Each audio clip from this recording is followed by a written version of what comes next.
우리들을 웃게 했던 여러 캐릭터들이 있습니다. 애니메이션에는 짱구, 일요일 밤의 덱 콘서트, 그리고 크리스마스가 다가오면 하게 되는 영화 나 홀로 집에도 마찬가지죠. 오늘 제가 소개해드릴 인물은 나 홀로 집에로 전 세계를 웃음에 빠뜨렸던 맥컬리 컬킨입니다. 비좁은 방 하나에 9식구가 모여 자란 맥컬리 컬킨. 가난한 형편에 부모님은 맞벌이를 했지만 턱없이 부족했던 형편. 형제들과 영화관을 종종 놀러가서 떨어진 동전을 주워 간식을 사 먹었다고 하죠. 형편이 어려웠던 그의 아버지는 생활고를 극복하고자 자식들을 아역 배우로 활동시킬 생각을 하게 되는데요. 이미 헐리우드 배우로 활동했던 컬킨 아버지의 여동생 베델리아의 영향 때문이었을까요? 맥컬리는 5살 때부터 아역 배우로 활동하게 됩니다. 7살에는 로켓 지브랄타에 출연해 익살스러운 표정 연기와 밝은 분위기를 만들어내는 매력으로 주목을 받기 시작하면서 1989년도에 개봉한 아저씨는 못 말려를 통해 본격적으로 이름을 알리기 시작합니다. 영화계는 곧장 이 사랑스러운 소년을 주목하기 시작했고 급기야 그를 주연으로 하는 영화를 준비하기 시작합니다. 바로 우리가 너무나 잘 알고 있는 나 홀로 집에입니다. 당시 영화계에서는 인지도 없는 배우들로 추려진 영화 나 홀로 집에의 흥행을 기대하지 않았습니다. 영화의 개봉 당시 경쟁작은 로키5, 실베스터 스텔론에게 비교할 배우가 없었기 때문이었죠.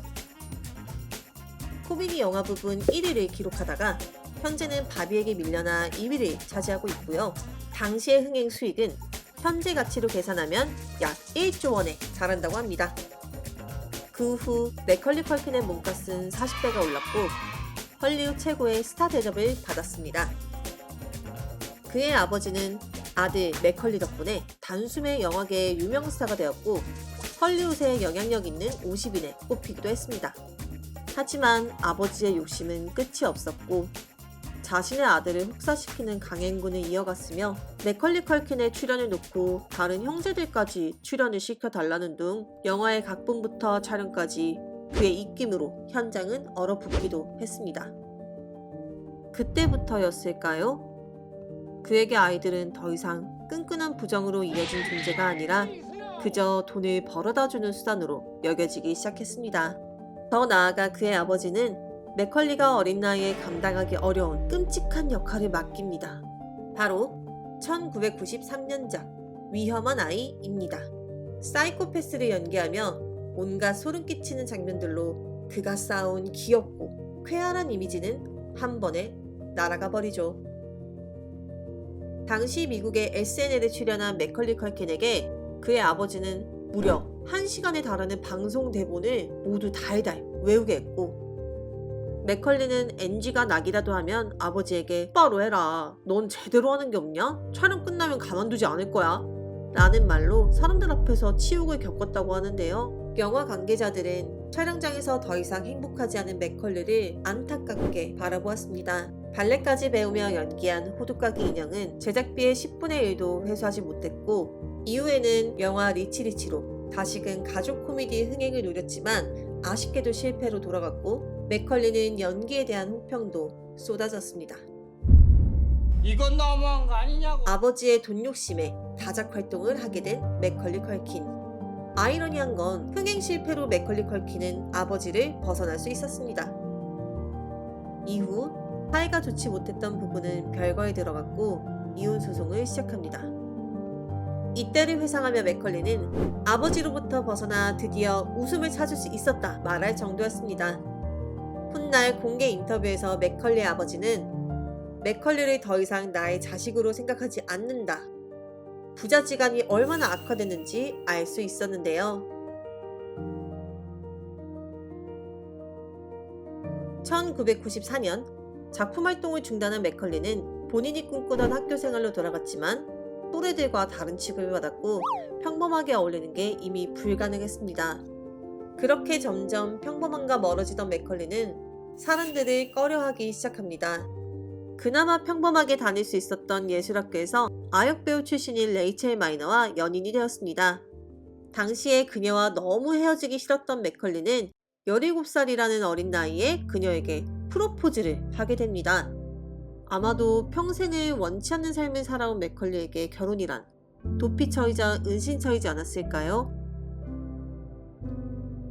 평범한 행복을 꿈꿨던 기대와는 달리 결혼 2년 차에는 별거를 시작하고 4년 차에는 결국 이혼을 하게 되는 지경에 이르게 됩니다. 이렇게 우여곡절을 겪던 맥컬리 컬킨은 9년 만에 영화의 주연을 맡게 되는데요. 앙증맞던 아역에서 다소 충격적인 모습으로 등장하게 되는데요. 하반신 마비로 인해 휠체어를 타고 다니는 캐릭터를 맡으며 그는 이렇게 당연한 일상이 얼마나 힘든 일이 될 수 있는지를 그때 깨달았다고 하며 자신의 삶에 감사하는 마음을 가지게 되었다고 합니다. 그에게 너무나 힘든 시련이 찾아오게 됩니다. 건강하던 친누나가 교통사고로 인해 하루아침에 세상을 떠나게 되는 끔찍한 사고가 발생합니다. 친누나의 사망 소식은 그를 절망의 구렁텅이로 밀어넣었습니다. 하지만 그게 끝이 아니었습니다. 당시 7년 동안이나 만남을 이어오던 여자친구 밀라 쿠니스와도 이별을 겪게 되었고 그는 그렇게 깊은 어둠 속으로 들어갔습니다. 결국 마약에도 손을 대기 시작해서 폐인이 되어버렸는데요. 전 세계 사람들을 놀라게 했던 금발의 소녀는 앙상하고 핏기 없는 얼굴로 많은 사람들을 놀라게 했습니다. 그렇게 시련을 견디는 유일한 방법으로 시간을 선택한 맥컬리. 2018년이 되었을 때 맥컬리라는 이름이 세상의 기억 속에서 사라질 쯤에 구글 어시스턴트 광고 영상으로 아울러 집의 장면을 30년 만에 그대로 재현해 폭발적인 반응을 다시 일으켰습니다. 그리고 30년이라는 시간을 실감하기에 충분한 맥컬리의 모습도 볼 수 있었죠. 대중들의 뜨거운 반응에 용기를 얻은 그는 인기 드라마 아메리칸 호러 스토리 시즌 10에서는 비중 있는 캐릭터를 맡는가 하면 아시아계 배우 브렌다 송과 2021년에 결혼해 두 아이의 아빠가 되었습니다. 2023년 12월에는 헐리우드 명예의 거리에 입성하게 되었고요. 그가 어떤 배우였는지를 전 세계에 다시금 알렸습니다. 중년이 되어서야 캐빈에서 벗어나 본인의 모습을 찾아가고 있는 맥컬리 컬킨. 우리의 인생도 나를 잃어버린 케빈에 갇혀있는 건 아닐까요?